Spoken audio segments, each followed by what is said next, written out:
కేంద్ర ప్రభుత్వం ప్రతిష్టాత్మకమైన పద్మ అవార్డ్స్ని ప్రకటించింది. పద్మ అనే పేరు మీదే కేంద్ర ప్రభుత్వం ఎందుకు అవార్డ్స్ ఇస్తుందో మీకు తెలుసా? అసలు ఇంతకీ ఎంతమందికి అవార్డ్స్ వచ్చాయో మీకు తెలుసా? ఇవన్నీ కూడా ఈ వీడియోలో ఉండబోతున్నాయి. వీడియో స్టార్ట్ చేద్దాం. Welcome to our channel. నేను మీ విష్ణు చరణ్.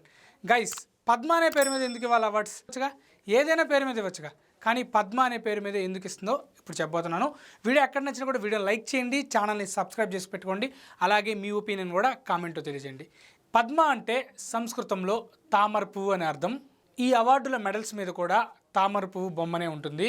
ఇప్పుడు మీకు ఇంకో డౌట్ రావాలి, ఎందుకు తామర పువ్వు బొమ్మ పైన ఇవ్వాలి? ఎందుకంటే తామర పువ్వు మన జాతీయ పుష్పం కాబట్టి దేశంలో ఇచ్చే అత్యున్నత పురస్కారానికి దేశీయ చిహ్నం ఉండాలని తామర పువ్వునే ఎంచుకున్నారు. దీనికి ఒక మీనింగ్ కూడా ఉంది. తామర పువ్వు బురదలో పుట్టినా కూడా స్వచ్ఛంగా ఉంటుంది, అలాగే బురదలో ఉన్నా కూడా ఆ బురద అంటకుండా స్వచ్ఛంగా ఉంటుంది. కాబట్టి ఈ అవార్డులు తీసుకునే వాళ్ళు కూడా వాళ్ళకి ఎన్నో కష్టాలున్నా కూడా అవన్నీ పక్కన పెట్టి సమాజం కోసం స్వచ్ఛంగా సేవ చేశారనే ఈ అవార్డులు అయితే ఇస్తారు గైస్. పద్మ అవార్డ్స్లో 3 అవార్డ్స్ ఉన్నాయి కదా, పద్మశ్రీ, పద్మభూషణ్, పద్మవిభూషణ్. పద్మశ్రీ అంటే శ్రీ అంటే గౌరవం, పద్మభూషణ్ అంటే భూషణ్ అంటే అలంకారం అని అర్థం, ఇక లాస్ట్గా పద్మవిభూషణ్ అంటే విశేషమైన ఆభరణం అని అర్థం. ఈ పద్మ అవార్డ్స్ ప్రతి సంవత్సరం జనవరి 26 ముందు ఒకరోజు ముందుగా అయితే ప్రకటిస్తారు. తర్వాత మార్చిలో కానీ ఏప్రిల్లో కానీ ఈ అవార్డులను అందజేస్తారు.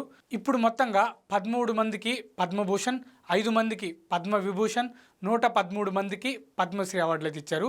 మన తెలుగు 2 రాష్ట్రాల్లో చూస్తే మొత్తం 11 మందికి పద్మశ్రీ అవార్డు అయితే లభించింది.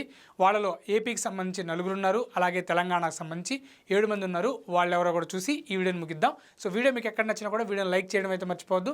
అలాగే ఛానల్ని సబ్స్క్రైబ్ చేసుకోండి. మీ ఒపీనియన్ ఏంటో కూడా కామెంట్లో తెలియజేయండి.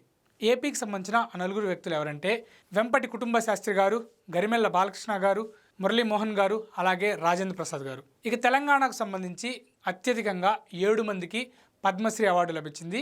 వాళ్ళెవరో కూడా చూద్దాం. మామిడి రామారెడ్డి గారు, విజయానంద్ రెడ్డి గారు, చంద్రమౌళి గారు, కృష్ణమూర్తి బాలసుబ్రహ్మణ్యన్ గారు, గూడూరు వెంకట్రావు గారు, కుమారస్వామి తంగరాజు గారు, అలాగే దీపికారెడ్డి గారు. వీళ్ళందరికీ ఏ కేటగిరీస్లో వచ్చాయో కూడా మనం చూద్దాం. ఆ కేటగిరీస్ ఏంటంటే కళ, వైద్యం, సాహిత్యం, విద్య, సైన్స్, క్రీడ. ఈ రంగాల నుంచి, క్రీడా రంగం నుంచి అయితే మన 2 రాష్ట్రాలు రాలేదు. రోహిత్ శర్మకి అలాగే హర్మన్ప్రీత్ కౌర్కి క్రీడా రంగం నుంచి అవార్డ్స్ వచ్చాయి. ఇక దేశం మొత్తం మీద అన్ని అవార్డ్స్ చూస్తే మొత్తం 131 మందికి పద్మ అవార్డ్స్ అయితే లభించాయి. మనం మన 2 రాష్ట్రాల గురించి మాట్లాడుకున్నాం. సో ఖచ్చితంగా వీడియో నచ్చితే వీడియో లైక్ చేయండి, ఛానల్ని సబ్స్క్రైబ్ చేసుకోండి. మరొక మంచి ఇన్ఫర్మేటివ్ వీడియోతో కలుస్తాను. అంతవరకు ఉంటాను. Bye, thanks.